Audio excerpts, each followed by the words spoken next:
What is up, guys? Sniper back for another breakdown video. Today we have UFC Vegas 56 on tap. Main event is Biggie Boy Jairzinho Rozenstruik taking on Alexander Volkov. I think I might have flipped. I think Volkov is the A side, but I'm more interested in Biggie Boy anyway. More on that fight and the whole card. Quick breakdown here. I do things quick, get you in, out, all that good stuff. I give you every fight, who I think is going to win. Before I get started, if you could like, comment, subscribe to the video, really appreciate it. Definitely helps out. Follow me on all the social media platforms: Facebook, Twitter, TikTok, YouTube, Sniper MMA. All that stuff out of the way, guys. Let's just talk some fights. We're going to start at the bottom of this card and work our way up. Actually, the one thing I didn't get out of the way, these are just quick fight breakdowns. I specialize in daily fantasy. If you are not familiar, that's DraftKings FanDuel. All of that content is behind a paywall. I'll give you personal plays, picks. You go to MMAPlay 365. The link is in the description of the video. $5 a card, $10 a month, great value, putting up winners all the time. Hope to see you guys there. Now that we've talked about that, I have Aaron Blanchfield taking on JJ Aldrich. Blanchfield is a big favorite in this one, minus 475. And I've said it in other podcasts. I'll say it again here. Pick should be no surprise. I'm going with the heavy favorite because I believe Blanchfield to be a top 3 UFC fighter in her future, and I do think she's going to challenge for a title. I will have a better opinion on whether I think she can win a title as I see her develop more, but the sky is the limit for this kid. Super talented, can strike, can grapple, is dominant. She's smart. She has everything you need to really succeed in the sport. Aaron Blanchfield is the pick. I got her by round 1 submission. That being said, by the way, she may play with her food. It could go longer. I just think she's that much better than Aldrich. Next fight up, Renat Fakhretdinov. I'm sorry for the name. That's just one I'm struggling with. I'm going to call him Renat the rest of the way. He's taking on Andreas Michailidis. Renat is a minus 280 favorite. I'm with the odds on this one. Look, Michailidis is only one in the UFC against KB Bular. Anybody with striking he has trouble with. He gets hit a lot, and Renat is a bulldozer, man. He can strike. He has power. I do think that Renat will find a knockout in this one. I'm going to go with round 2 for the official pick. I don't think Michailidis will be able to absorb enough damage to tire out Renat. Jeff Molina taking on Jalagas Jamagulov. Molina is a minus 180 favorite. Sorry, guys, don't have a dog pick for you quite yet. I'm on Molina here. I think he is just the better striker. He's more well-rounded everywhere. Jalagas can strike a little bit, but I just think Molina is a well-rounded mixed martial artist. I think he can get this fight where he wants it. I think he's got a little bit of cardio advantage for 125. I think he's going to tire out Jalagas, and I do think he finds the finish eventually.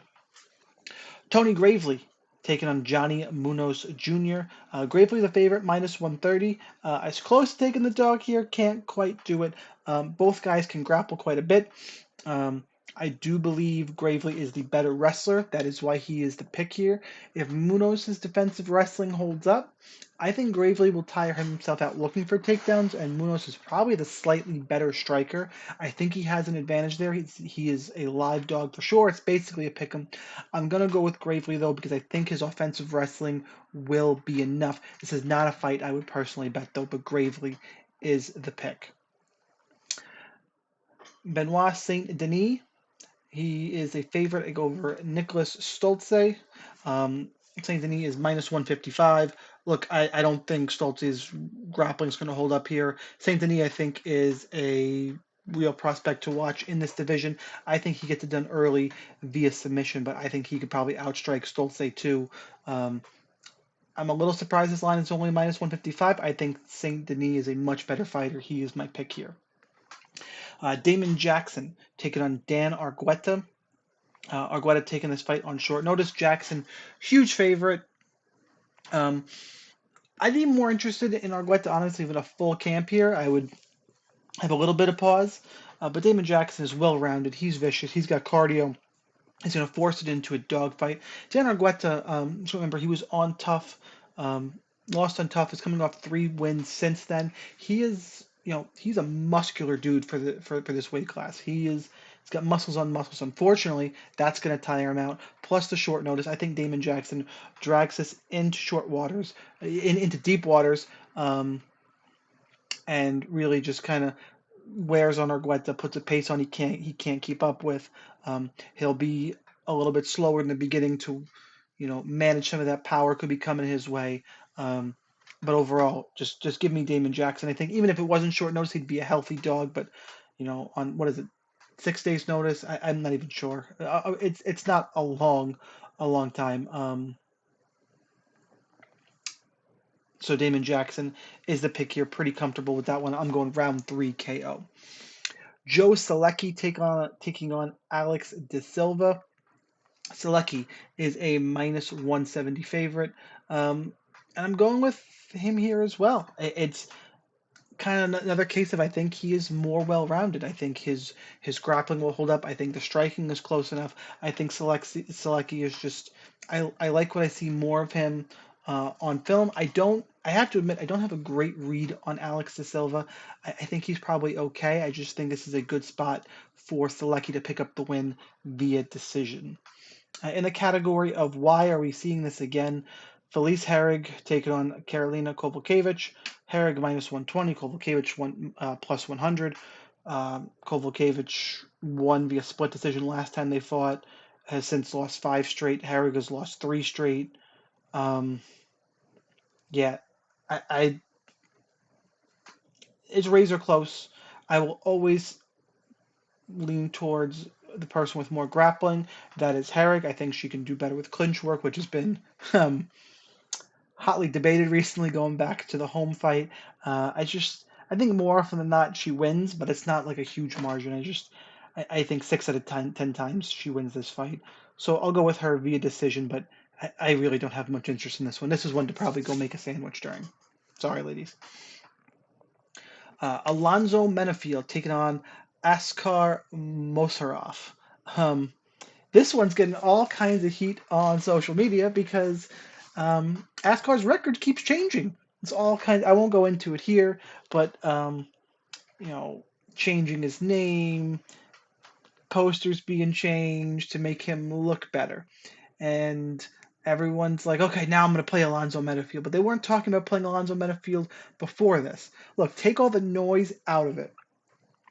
It's ironic that this is my first upset play of the car. I'm on the Ascar side, especially as everyone keeps playing Alonzo. I'm like, I get, for whatever reason, that makes me feel better about my read that I had before all that, and I'm not letting it affect me. I think Menefield gets hit too much. Ascar's got big power. I've seen Alonzo get put down before. Yes, Alonzo has power, but unless he is able to stay technical the whole time, and he's probably got a speed advantage. Sure, he could win, but I don't think he's defensively safe enough. I don't think he's a very smart fighter, quite honestly. I don't think his fight IQ is very high. I like Askar's chances at some point landing a knockout blow. Give me him for the upset, round 2 KO. Ode Osborne taking on Zaruk Adashev. Osborne minus 180, Adashev 155. Look, to me, Oda is a weird guy for me, but he can grapple here. That's the tiebreaker. Um, I don't trust anything about an Ode fight. I don't know who's going to come out. I don't like his game planning. If he stands and tries to strike with Zaruk, I could see him losing a really boring decision. It could happen. But I think more times than not, with the right game plan, I think Ode is more active, more volume, has grappling. He is my pick to win via decision. Poliana Botelho taking on Corrine Silva. Mine's basically a pick 'em. Silva minus 120, Botelho plus 100. I know she's new, but give me Corrine Silva here. I like what I've seen of her. Granted, it's a little limited, but I know Botelho can be submitted. I think she's going to get taken down. I think Corrine's going to come in and look for that, put her on her butt, and get a submission. I've never been overly impressed with Pollyanna. It's a weak division. We'll see if the newcomer can make some noise here, but I will go Silva via round 1 submission. Michael Trezano, taking on Lucas Almeida. Trezano minus 225 favorite. I'll come back on Almeida's plus 185. Look, I'm taking Trezano. This one seems sketchy to me. Trizano's all around better. He's just good everywhere. But to me, he's that's really it. There's nothing to stand out about him, and that's solid. But he's, for whatever reason, he's the kind of guy that in my mind, if he has an off night, anybody can also beat him. Now I know, his career record is really good. I think it's like 13-1. I wish I'd had it up in front of me. I don't, so it's pure guess there. But I think it's around that ballpark. Um, Lucas Almeida seems like an okay prospect. Um, I wish there was some more UFC experience there. Uh, it's just weird. It's just weird that I don't have a great read on Trezano, or I think I do. I think he's beatable on anybody's night. I'll take Trezano via decision, but I think a lot of his fights are going to be decisions that skeeve me out in the future. All right, co-main event time. Dan Ige taking on Mobstar Ivloyev. Um, Ivloyev, a big favorite, minus 380, and Dan Ige plus 290. And everybody all of a sudden is off of Dan Ige. And it's weird. Yeah, he's had, you know, we've seen him take some damage and he's bounced up sometimes. He gets knocked down a bunch. He can grapple. Mosseroff, is a great grappler, clinch guy, and has the hype behind him. But the experience of Ige, and nobody else was concerned that Ivloyev went to a split decision with Nick Lentz. Like, not that long ago, he didn't look that great. Dan Ige can make this fight dirty. He can push a volume. And I've always worried about the volume of Ivloyev. Look, if Ivloyev has Ige's going to, if they go to the cards, Ige is going to have volume on his side. He's always going to move forward. And these judges are wild. They're wild. He's a good grappler. Nick Lentz took down Ivloyev. You're telling me that Dan Ige can? The line here just seems way too wide. Everyone, I think, is recency bias on both sides. Um, just the last few fights, I'm starting to pump the brakes on Mobstar just a little bit. I might catch a little bit of heat for this one, but for me, the price is right. Give me Dan Ige via split decision. I think the volume steals him this one. So you wanted underdogs? I got a big one for you right there. Alexander Volkov, Jairzinho Rozenstruik in the main event. Volkov minus 150, Rozenstruik plus 130. And if you were complaining about dogs, let's go back-to-back dogs here. I'm on Rozenstruik in the main. Um, Similar, like that equalizing KO power. You've seen him work on his cardio. I think Volkov doesn't throw crazy volume. He has on some occasions, but I think this will settle into a striking match.